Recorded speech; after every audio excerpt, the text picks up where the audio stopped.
نحمده ونصلي على رسوله الكريم اما بعد فاعوذ باللہ من الشیطان الرجیم بسم اللہ الرحمن الرحیم. آج انشاءاللہ تعالی بإذن اللہ ہم آسان ترجمۃ القرآن کے سلسلے میں سورۃ البقرہ کی اگلی آیت کریمہ 282 کا ترجمہ دیکھیں گے. اس کا ہاف پارٹ 1 میں پہلے شیئر کر چکی ہوں، اس کا ترجمہ ایک بار آپ کے سامنے رکھ دیتی ہوں. اے لوگو جو ایمان لائے ہو، جب آپس میں ایک مقرر مدت تک قرض کا لین دین کرو تو اسے لکھ لو، اور ایک لکھنے والا تمہارے درمیان انصاف کے ساتھ لکھے، اور کوئی لکھنے والا اس سے انکار نہ کرے کہ لکھنے سے انکار نہ کرے جیسے اللہ نے اسے سکھایا ہے، سو اسے لازم ہے کہ لکھ دے. اور وہ شخص لکھوائے جس کے ذمہ حق ہو، یعنی قرض ہو، قرض دار، اور وہ اللہ سے ڈرے جو اس کا رب ہے، اور اس میں سے کچھ بھی کم نہ کرے. پھر اگر وہ شخص جس کے ذمہ حق ہے، قرض دار بے سمجھ ہے یا کمزور ہے یا وہ طاقت نہیں رکھتا کہ خود لکھوائے، تو اس کا ولی انصاف کے ساتھ لکھوائے. اور اپنے مردوں میں سے 2 گواہوں کو گواہ بنا لو. پھر اگر 2 مرد نہ ہوں تو 1 مرد اور 2 عورتیں ان لوگوں میں سے جنہیں تم گواہوں میں سے پسند کرتے ہو، اس لیے کہ دونوں میں سے ایک بھول جائے تو اس میں سے ایک دوسری کو یاد دلا دے. اب آگے دیکھتے ہیں. بسم اللہ الرحمن الرحیم. وَلَا يَأْبَ الشُّهَدَاءُ، اور گواہ انکار نہ کریں، اِذَا مَا دُعُوا، وہ جب بھی بلائے جائیں، انہیں جب بھی بلایا جائے.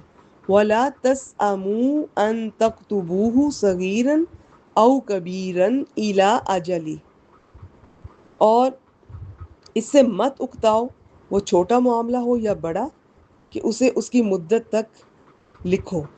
ذالکم اقسط عند اللہ، یہ اللہ کے نزدیک زیادہ انصاف والا ہے. وہ اقوام للشہادہ، اور شہادت کے لیے، گواہی کے لیے زیادہ درست. وہ ادنا اللہ ترتابوا الا ان تکون تجارتا حاضرتا،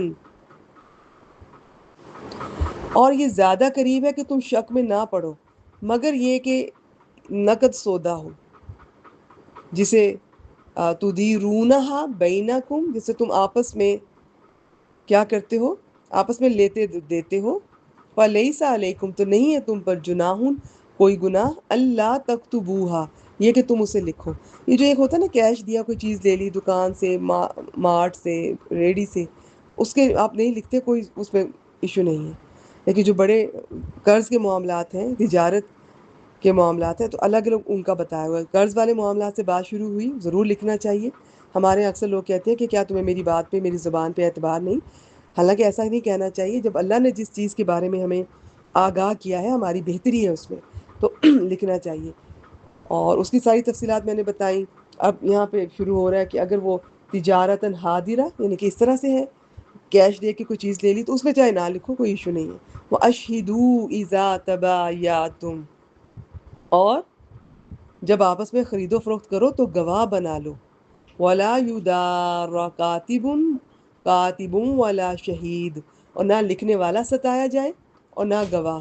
وَإِن تَفْعَلُوا، اور اگر تم ایسا کرو گے، فَإِنَّهُ فُسُوقٌ بِكُمْ، تو یہ کیا ہے؟ یہ بلا شبہ یہ تم میں بڑی نافرمانی ہے. وَاتَّقُوا اللَّهَ، اور اللہ سے ڈرو. وَيُعَلِّمُكُمُ اللَّهُ، اور اللہ تمہیں جان لے گا. ٹھیک ہے.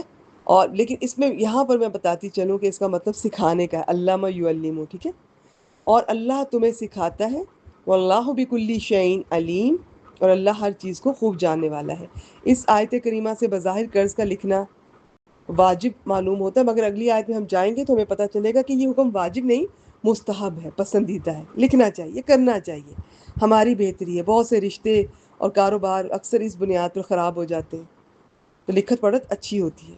اس آیت اچھا آگے جو ہے نا، ان لوگوں میں سے گواہ بناؤ جنہیں تم پسند کرتے ہو. یہ نہیں کہ بس ایویں ہمیں پسند ہے اور انہیں اٹھا کے لے آئیں. یہ کرائٹیریا ہیں اس کے لیے، یعنی جو دیانت، امانت اور اخلاق کے اعتبار سے تم میں قابل اعتماد سمجھے جاتے ہوں، پھر وہ مسلمان بھی ہوں، عاقل ہوں، بالغ ہوں، فرائض کے پابند ہوں، کبیرہ گناہوں سے بچنے والے ہوں، کیونکہ اہل اسلام کے ہاں یہ لوگ پسندیدہ ہیں. غیر مسلم کی شہادت قبول نہیں ہوگی. پھر باقی اگر تجارت میں لین دین نقد ہو، ادھار نہ ہو، تو گواہ بنا لینے کافی ہیں، لکھنا ضروری نہیں ہے.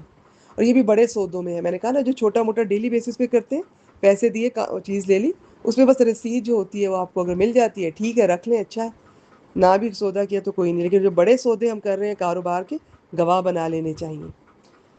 تو اب پھر یہ ہے کہ تو اس میں یہ کہ گواہ بنا لینے کافی ہے, لکھنا ضروری نہیں, کیونکہ اس میں تکلیف ہے, اور گواہ بنا لینا بھی واجب نہیں ہے, مستحب ہے. اب نہ کسی لکھنے والے کو تکلیف دی جائے نہ کسی گواہ کو. اب اس میں اس کے ترجمہ میں آپ کو کیا کیا صورتیں ہو سکتی ہیں میں یہ بتا دیتی ہوں. مثلا یہ کسی شخص کو کاتب بننے یا گواہ بننے پر مجبور نہ کیا جائے.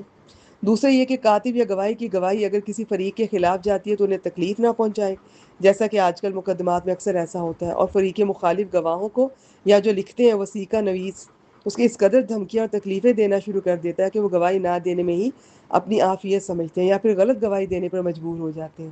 اور تیسری صورت انہیں نقصان پہنچانے کی یہ ہے کہ انہیں عدالت میں بلایا تو جائے لیکن انہیں آمد و رفت اور کھانے پینے کا خرچہ نہ دیا جائے.